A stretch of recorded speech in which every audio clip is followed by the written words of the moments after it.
हाय। जिस टॉपिक के ऊपर इस टाइम सबसे ज्यादा डिस्कशन हो रहा है, क्या रियल एस्टेट की पार्टी ओवर हो गई है। तो जो लोग हमारी वीडियोस देखते हैं, I have been saying this from starting of 2024 के every new project will not get sold out on the launch itself. अब आप जिस भी नई प्रॉपर्टी में इन्वेस्ट करेंगे, आपका investment till the time of possession 3x नहीं होगा, 2x जिन प्रॉपर्टीज में होगा वो भी आपको आइडेंटिफाई करनी पड़ेगी। आप प्रॉपर्टी को पोजेशन तक अगर होल्ड कर सकते हैं तभी उसमें एंटर करें, वरना ना ले। अब ये तो बहुत ऑब्वियस है कि प्रॉपर्टी के प्राइसेस कभी थोड़ा तेज बढ़ेंगे, किसी टाइम में थोड़ा स्टैग्नेंट रहेंगे, किसी टाइम में थोड़ा स्लो ग्रोथ होगा। अब रिसेंट में इस टॉपिक के ऊपर इतनी वीडियोस आ गई कि लोग कंफ्यूज ही हो गए, लेकिन इस वीडियो में होना क्या है, आने वाले टाइम में आपको करना क्या है एग्जैक्टली उसके बारे में डिटेल में बात करेंगे, सारी कंफ्यूजन दूर करेंगे। सबसे पहले तो ये कि just follow one simple thing in real estate, that is demand versus supply.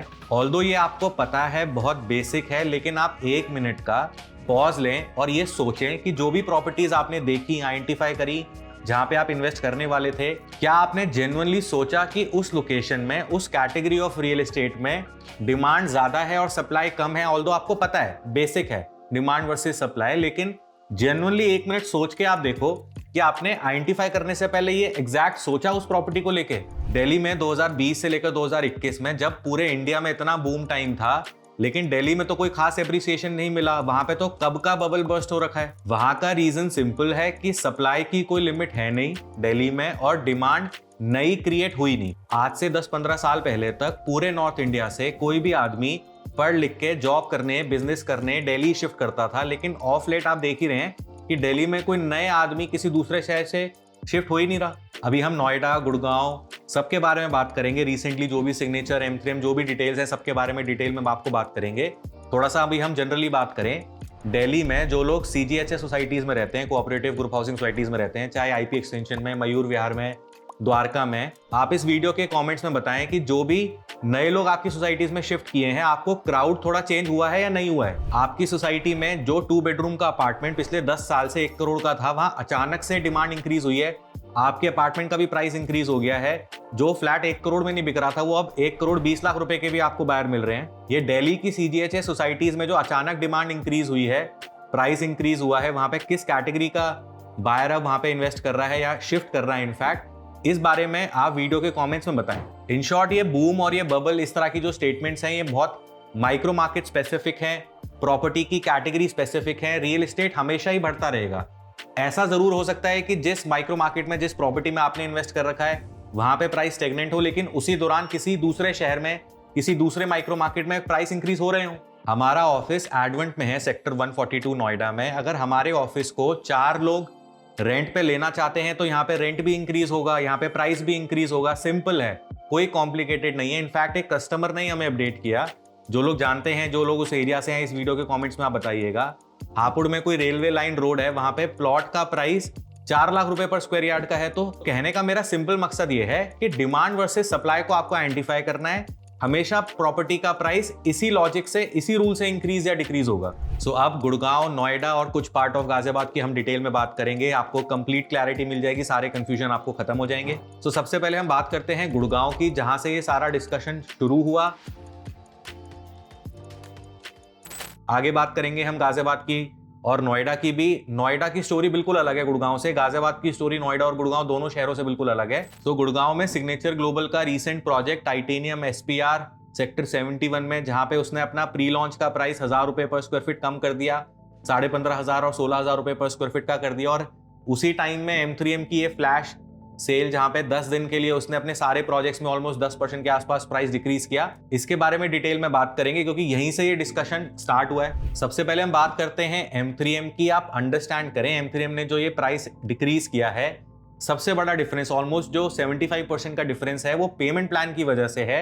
जो प्रॉपर्टीज 40-60 के पेमेंट प्लान पे सेल हो रही थी, जो प्रॉपर्टीज 20-20-60 के पेमेंट प्लान पे सेल हो रही थी, उन प्रॉपर्टीज का इन्होंने प्राइस डिक्रीज करने के बाद पेमेंट प्लान 35-35-30 कर दिया। ये इंटरेस्ट की कैलकुलेशन है। जो लोग रियल एस्टेट में इन्वेस्ट करते रहते हैं, उनको पता है कि पेमेंट प्लान की वजह से प्राइस का बढ़ना और घटना रहेगा ही रहेगा। और बाकी जो 25-30% का डिफरेंस है, आप अंडरस्टैंड करें, जो प्रॉपर्टीज उसकी 3 महीने में सेल होनी थी, वो उसने 10 दिन में सेल कर रहा है। तो M3M वैसे भी सबको पता ही है कि बहुत एग्रेसिव है सेलिंग के मामले में। अभी हम जस्टिफाई कुछ नहीं कर रहे, अभी हम वर्डिक्ट भी देंगे, गुड़गांव का भी आने वाले टाइम में क्या होगा, नोएडा का भी।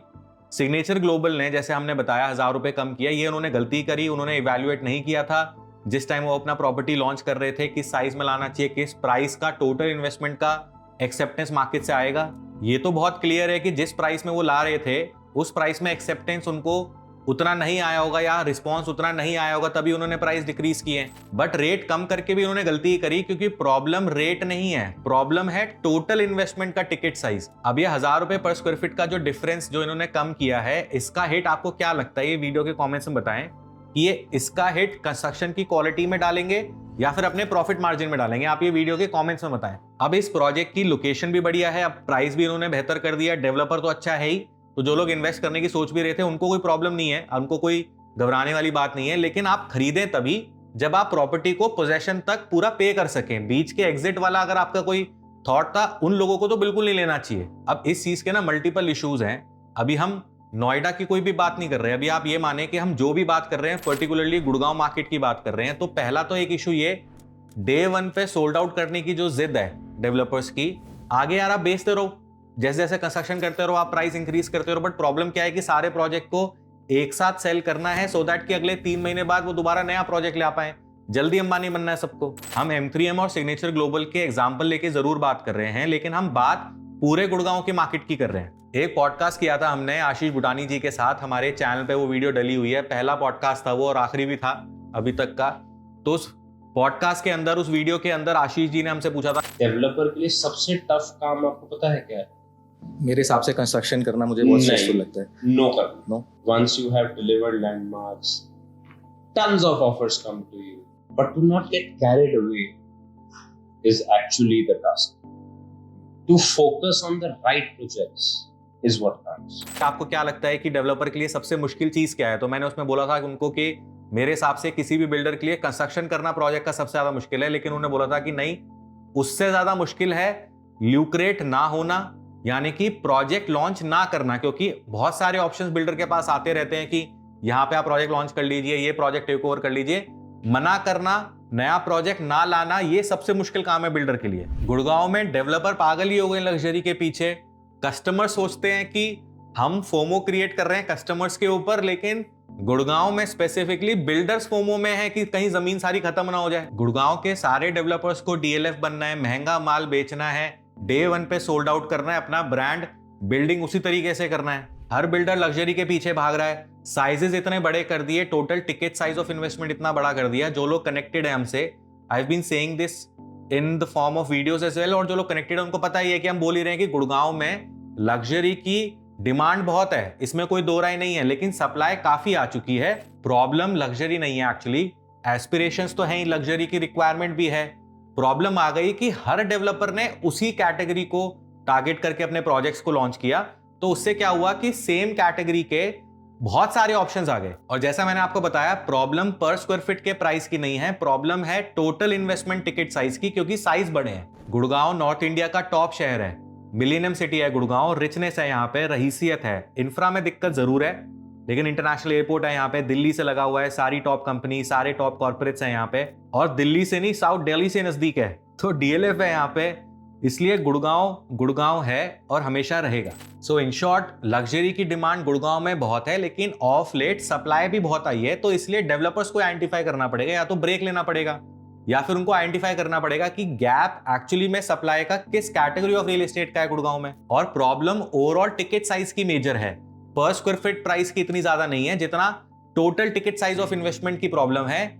और दूसरा कारण ये भी है ना कि अभी रिसेंटली में बजट आने वाला है, हरियाणा में इलेक्शन आने वाले हैं, तो गुड़गांव में थोड़ा सा स्टैग्नेंसी आपको दिखेगी, जरूर दिखेगी, बहुत ज्यादा वहां पे रिस्पॉन्स नहीं आएगा। And this I have been saying from last almost 3 to 4 months। अब हम बात करते हैं गाजियाबाद की।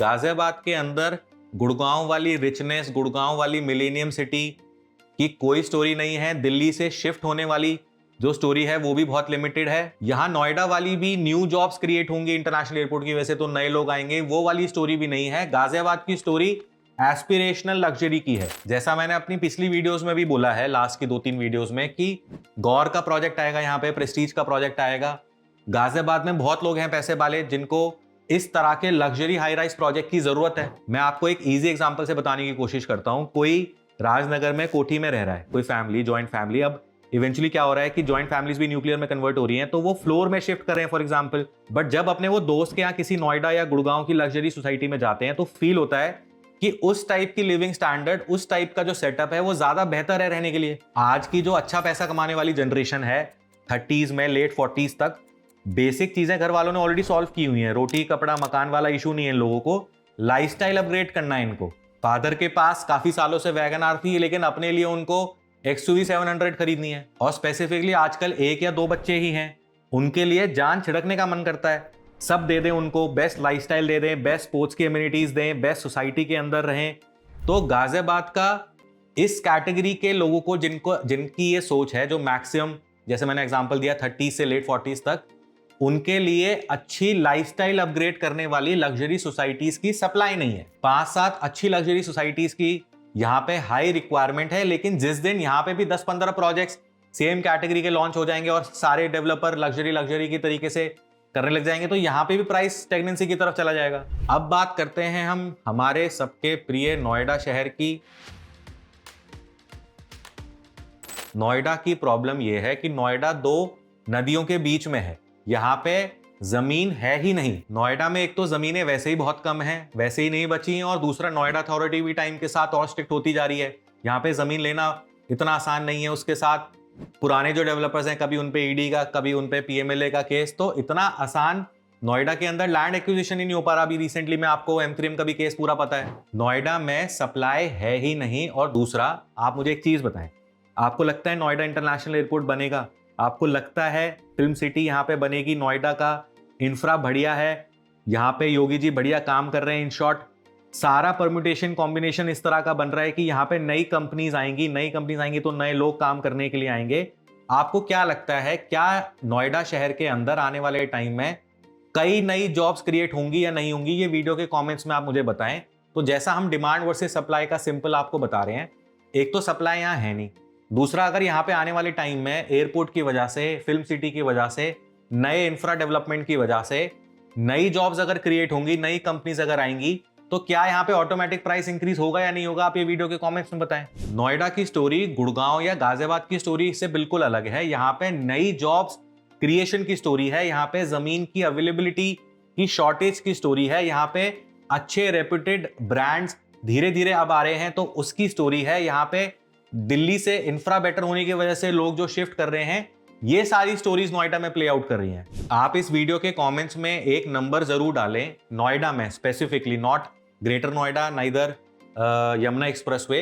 नोएडा के अंदर आपको क्या लगता है, पूरे नोएडा के अंदर ग्रुप हाउसिंग प्लॉट्स, यानी कि जहां पे रेजिडेंशियल प्रोजेक्ट लॉन्च हो सकता है, पूरे नोएडा के अंदर आपको क्या लगता है कितनी जमीनें होंगी जहां पे नए प्रोजेक्ट्स आ सकते होंगे? आप सेंट्रल नोएडा को एक बार आप 2 मिनट 5 मिनट का सोचें, टाइम लें, फिर कमेंट में आप डालें कि आपको क्या लगता है अगले 4 साल में, 5 साल में कितने नए प्रोजेक्ट्स लॉन्च हो सकते हैं पूरे नोएडा के अंदर। यहाँ पे बाकी शहर जैसा नहीं है, ये एक प्लान्ड सिटी है। हर जमीन, हर लैंड का टाइटल पहले से डिसाइडेड है। यहाँ पे CLU नहीं होता है। यहाँ पे आप कोई जमीन लो, फिर उसका लैंड यूज चेंज करा लो, वहां पे आप रेजिडेंशियल कमर्शियल में कन्वर्ट करा लो, जहां पे जितनी FAR अलाउड है, जहां पे जिस सड़क पे जितना आप कर सकते हो उस हिसाब से। यहाँ पे कुछ चेंज नहीं कर सकते आप, पहले से प्री डिसाइडेड है। आप मुझे खुद कमेंट्स में बताएं कि अगले 1 साल में अगर नोएडा में बहुत कंजर्वेटिवली 2000 फैमिलीज अगर शिफ्ट कर गई हाई राइज प्रोजेक्ट्स के अंदर, तो आप under construction, ready to move in, सारी इन्वेंट्रीज अगर आप सोचें, 2000 फ्लैट्स आप मुझे बता दें नोएडा के अंदर, अगर 2000 नए लोग यहाँ पे शिफ्ट कर गए, 2000 नई फैमिलीज यहाँ शिफ्ट कर गई, 2000 फ्लैट्स यहाँ पे अवेलेबल हैं। यहाँ का सिंपल सिस्टम है, सप्लाई नहीं है, जमीन नहीं है, अच्छे डेवलपर, अच्छे प्रोजेक्ट्स उंगलियों पे हैं, नए लोग यहाँ काम करने आएंगे, नई डिमांड क्रिएट होगी, सप्लाई नहीं होगी तो प्राइस इंक्रीज और करेगा। हम एक एक्सरसाइज और करते हैं, ये देखने की, समझने की कोशिश करते हैं कि यमुना एक्सप्रेसवे पे फॉर एग्जांपल किस प्राइस से नीचे प्रोजेक्ट लॉन्च ही नहीं हो सकता। जैसे हमने इस तरह के टॉपिक के ऊपर पहले वीडियो में बात करी हुई है, लेकिन हम दोबारा, आप इस बार बताएं, जो लोग इन्फॉर्म्ड व्यूअर्स हैं, इस वीडियो के कमेंट्स में आप कैलकुलेट करके खुद बताएं कि किस प्राइस से नीचे नया प्रोजेक्ट लॉन्च हो ही नहीं सकता। मैं आपको थोड़ा हेल्प कर देता हूं उसको कैलकुलेट करने के लिए। आप ये देखें कि Yamuna expressway industrial development authority की जो लेटेस्ट स्कीम आई है ग्रुप हाउसिंग की, उसके अंदर लैंड एक्विजिशन की कॉस्ट कितनी है कंस्ट्रक्शन कॉस्ट आप खुद देखें, किसी आर्किटेक्ट से किसी से बात करें कि सुपर एरिया की कितनी है, किस रेट में सिर्फ जमीन और कंस्ट्रक्शन कॉस्ट पड़ेगी यमुना एक्सप्रेस वे पे किसी नए प्रोजेक्ट को लाने के लिए। इस वीडियो के कमेंट्स में आप एक डिटेल डिस्क्रिप्शन दें, आप FAR के अकॉर्डिंगली इस कैलकुलेशन को करके डालें। यमुना एक्सप्रेस वे से सस्ती जमीन तो कहीं पे भी नहीं है। जनरल लोगों को उससे आइडिया लगेगा कि इतने का तो पड़ता खाता है डेवलपर को, तो इससे तो 30% 40% प्रोजेक्ट ऊपर ही आएगा। तो जो लोग इस क्वेश्चन को अंडरस्टैंड कर गए, जो कैलकुलेट कर सकते हैं, इस वीडियो के कमेंट्स में ये कंप्लीट एनालिसिस के साथ आप इस कैलकुलेशन को डालें। एग्जांपल के लिए सेक्टर 150 जहां पे FAR काफी कम है, 2 का FAR है मैक्सिमम, पूरे सेक्टर में सब कुछ नया है, पूरे सेक्टर की एक बेहतरीन वाइब है, 14-15 हज़ार रुपए पर स्क्वायर फीट के प्राइस में कोई रिलायबल डेवलपर बढ़िया लग्जरी प्रोजेक्ट के साथ आए, जिस रेट में गुड़गांव में प्रोजेक्ट फ्लॉप हो रहे हैं, उनको उस तरह का रिस्पॉन्स नहीं मिल रहा, यहाँ पे डे 1 में बिकेगा प्रोजेक्ट क्योंकि सप्लाई है ही नहीं। नोएडा में रेलवे लाइन के बगल में, डंप यार्ड के बगल में नहीं छोड़ते प्रॉपर्टीज लोग, तो यहाँ पे रिलायबिलिटी की शॉर्टेज है। जहां पे लोग लाइफस्टाइल अपग्रेड कर सकें, उस तरह के प्रॉपर्टीज की शॉर्टेज है। ऑल्सो अगर प्रॉपर्टी लॉन्च होते ही पूरी नहीं बिकी तो ये कोई बहुत बड़ी प्रॉब्लम की बात नहीं है। पहले भी प्रॉपर्टीज 5 साल में 6 साल में जाके बिकती थी, पोजेशन के बाद भी 20-25% इन्वेंट्री सेल होती थी, तो ऐसा तो नहीं है कि उन प्रॉपर्टीज के अंदर प्राइस अप्रिशिएट नहीं किया। काउंटी ग्रुप, M3M, AS, गौर, ये सारे डेवलपर्स इन्वेंट्रीज को रोक के ही चलते हैं, धीरे धीरे ओपन करते हैं प्राइस इंक्रीज कर करके। मैं आपको एक एग्जांपल देता हूं, AS टेरा प्रोजेक्ट, जिस दिन उसका अलॉटमेंट डे था, आपको पता ही है कि जिस दिन रेरा आता है उस दिन कस्टमर एक रिफंडेबल EOI का अमाउंट देना शुरू कर देते हैं, फिर उसके 1 महीने बाद 15 दिन बाद एक अलॉटमेंट डे होता है जिस दिन सारे लोग आते हैं। तो आप मान के चलें कि हमने पिछले 3-4 प्रोजेक्ट जो एस के आए हैं, चाहे वो वाइक्स भी था, चाहे 153 था, चाहे वो टेरा था, हमने ऑलमोस्ट 1,10,000 स्क्वायर फीट के आसपास उनका माल बेचा है। फिर भी हमने कस्टमर का, उनके जब जो हमारे नोन भी थे, उनका अलॉटमेंट डे से नेक्स्ट डे उनका हमने डायरेक्ट 10% उनको पे कराया, लेकिन फिर भी एस ने वो पैसा कस्टमर का रिफंड कर दिया क्योंकि जितनी इन्वेंट्रीज उनको सेल करनी थी वो अलॉटमेंट डे पे उससे ऑलरेडी ज्यादा सेल कर चुके थे, तो उनको बाकी इन्वेंट्रीज प्राइस बढ़ा के सेल करनी थी। इसलिए उन्होंने 10,000 रुपए पर स्क्वायर फीट में नए प्राइस में इनफैक्ट 10-12 कस्टमर्स को ऑलरेडी ट्रांजैक्शन कर भी चुके हैं। तो आप अंडरस्टैंड करें, डेवलपर का विजन और इंटेंशन भी बहुत इंपॉर्टेंट है। इस एग्जांपल से मेरा समझाने का मतलब ये है कि बहुत इंपॉर्टेंट एस्पेक्ट है डेवलपर, यानी कि किस तरीके से किन पॉलिसीज के थ्रू अपने प्रोजेक्ट को सेल करेगा, किस तरीके से प्राइस इंक्रीज करेगा, किस तरह का उसका एक्सपीरियंस है पास्ट में। गुड़गांव में जैसे स्पेसिफिकली नए जितने भी डेवलपर्स आए, सबने एक साथ लग्जरी की इतनी सप्लाई क्रिएट कर दी कि वहां पे अब रिस्पॉन्स नहीं आ रहा। इस पॉइंट को, डेवलपर वाले पॉइंट को अगर मैं थोड़ा एलैबोरेट करूं तो कंस्ट्रक्शन का एक्सपीरियंस होना भी बहुत इंपॉर्टेंट होता है। इनफैक्ट आप खुद, जिन लोगों ने कोठी भी बनवाई हो अपनी, उनको भी पता है कि कंस्ट्रक्शन, एक 200 गज के मकान बनाने की भी कितनी कॉम्प्लिकेटेड होती है, कितनी मुश्किल होती है, कितना एफर्ट और टाइम लगता है। जो बिल्डर फ्लोर बना के सेल करते हैं, चाहे गाजियाबाद में, चाहे गुड़गांव में, चाहे नोएडा में, उनमें से भी ज्यादा अच्छा प्रोडक्ट वही डिलीवर कर पाते हैं जिनको 10-20 प्रोजेक्ट सिमिलर तरीके के डिलीवर करने का एक्सपीरियंस है। उनको पता है कि क्या क्या गलतियां ऑलरेडी पास्ट में हुई हैं, उनको कैसे आगे रिपीट नहीं करना। तो आप अंडरस्टैंड करें, नया डेवलपर पहला ही प्रोजेक्ट अपना लग्जरी के साथ आ रहा है तो उसमें नहीं आना था रिस्पॉन्स, जैसा गुड़गांव में मल्टीपल प्रोजेक्ट के साथ हुआ। 10-15 टावर्स 30-35 फ्लोर्स के बनाना, पूरी सोसाइटी 10 एकड़ की बनाना, ट्रस्ट में आसान नहीं है। जिनको कंस्ट्रक्शन का एक्सपीरियंस नहीं है उनका आपको नहीं खरीदना चाहिए। जो ओवर लेवरेज हैं डेवलपर्स, टू मच डिपेंडेंट हैं बाहर के फाइनेंस पे, उनकी भी आपको प्रॉपर्टीज नहीं खरीदनी चाहिए। और ये लिस्टेड वाला ड्रामा मैंने पहले भी बोला हुआ है अपनी वीडियोस में कि गुड़गांव में स्पेसिफिकली प्ले आउट करता है कि बहुत ज्यादा रेलेवेंस नहीं है लिस्टेड होने का डेवलपर से। यूनिटेक, जेपी, ये सब भी लिस्टेड ही थे। आपको आने वाले टाइम में ये भी सिखा देंगे कैसे आप आइडेंटिफाई करें कि कौन सा डेवलपर ओवर लेवरेज्ड है। और हम अगर डेवलपर की इंपॉर्टेंस का पॉइंट को अगर हम और इलैबोरेट करें, अगर हम कंस्ट्रक्शन की तरफ थोड़ी बात करें, तो गौर for example, as for example, कोई L&T, टाटा, शाहपुरजी वगैरह से कंस्ट्रक्शन नहीं कराते, ATS भी इनहाउस कराता है। गोदरेज के गुड़गांव के ready to move in projects आप देखो और अपने ATS विलेज, ATS 1 हैमलेट जो नोएडा के प्रोजेक्ट्स हैं, आप खुद देख के बताओ कि कौन से प्रोजेक्ट्स बेटर हैं। ए स्टारलाइट प्रॉपर्टी आप देख के आओ, 6,000 रुपए पर स्क्वायर फीट की लॉन्चिंग है, उसने अभी क्लब हाउस ओपन किया है, किस तरह का क्लब हाउस वो डिलीवर कर रहा है, आप देख के आए उसमें। अगर आपको मजा ना आए तो बोलना। किसी भी प्रोजेक्ट का बहुत शानदार वॉक थ्रू वीडियो बनवाना इतना मुश्किल नहीं है, एग्जीक्यूशन करना, कंस्ट्रक्शन करना मुश्किल है। वीडियो बनवाने में तो 20-25 लाख रुपए में आप ताजमहल बना के दिखा दो। तो फाइनली बात करते हैं फाइनल वर्डिक्ट की, लेकिन ये माइक्रो मार्केट लेवल पे रहेगा, प्रॉपर्टी की कैटेगरी के लेवल पे रहेगा। बट जनरलाइज स्टेटमेंट अगर आप मुझसे पूछें, गुड़गांव में बी वेरी चूजी, वहां पे आपको प्रोजेक्ट्स में उस तरह का रिस्पॉन्स नहीं दिखेगा, ऐसा हम पहले 3-4 महीने से बता ही रहे हैं, क्योंकि लग्जरी की डिमांड होने के बावजूद काफ़ी सप्लाई ऑलरेडी आ चुकी है। नोएडा में प्राइस एप्रिसिएशन का काफ़ी स्कोप है, यमुना एक्सप्रेसवे पे और ज़्यादा स्कोप है, गाजियाबाद के बारे में हमने वीडियो में पहले बात कर ही ली है।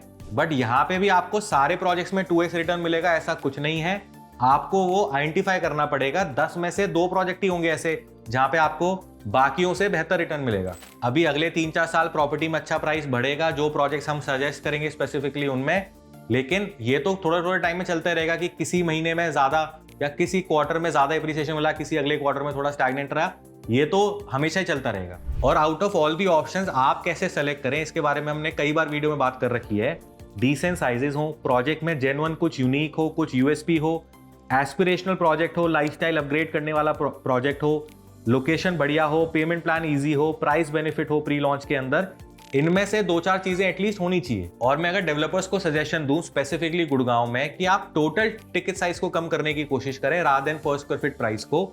आप अगर साइज कम करें तो ज्यादा अच्छा है। अगर आप साइज कम नहीं कर रहे हैं ड्यू टू एफएआर की डेंसिटी इंक्रीज ना हो, तो आप पेमेंट प्लान को थोड़ा ईजी करो, पेमेंट प्लान को थोड़ा ल्यूक्रेटिव करो, आप प्राइस बढ़ा दो, आप लोन ले लो मार्केट से, इंटरेस्ट जो आपको पे करना होगा वो कस्टमर पे लोड करो, लेकिन प्रॉपर्टी को या तो लेना आसान करो। और जैसा मैंने वीडियो में पहले भी बोला कि डोंट कॉम्प्रोमाइज ऑन डेवलपर, उसकी पास्ट का एक्सपीरियंस, पास्ट की क्वालिटी और उसकी उस प्रॉपर्टी को सेल करने की पॉलिसीज को भी आप अंडरस्टैंड करें। और इनफैक्ट कमर्शियल रियल एस्टेट की तरफ भी लोगों का झुकाव और ज्यादा बढ़ेगा, जब ना रेट बढ़ रहे हैं, जब ना एग्जिट मिल रहा है, तो इन्वेस्टर रेंट बनाएगा, किराया बनाएगा, रॉबर्ट कियोस्की, फिक्स इनकम, मजे ही मजे। सो इस वीडियो में हमने काफी सारे पॉइंट्स को समराइज करके क्विकली आपको बताने की कोशिश करी है। आई होप इस वीडियो से आपको क्लैरिटी थोड़ी बहुत मिली होगी। अगर ऐसा है, make sure you like this video and subscribe to यार, एक तो ना आप सब्सक्राइब किया करो। बहुत लोग ऐसे हैं जो वीडियोस को देखते हैं, ऑलमोस्ट मेरे ख्याल वो डेटा हम देखेंगे, उसको डालेंगे वीडियो में, कि मैक्सिमम लोग ऐसे हैं जो वीडियोस देखते हैं, आप लाइक भी करते हो, शेयर भी करते हो, लेकिन आप वीडियो को चैनल को आप सब्सक्राइब नहीं करते। तो आप सब्सक्रिप्शन भी थोड़ा इंक्रीज करो यार, हमें भी थोड़ा मोटिवेशन मिले। So I hope you like this video. So that was it for today, we will see you next time.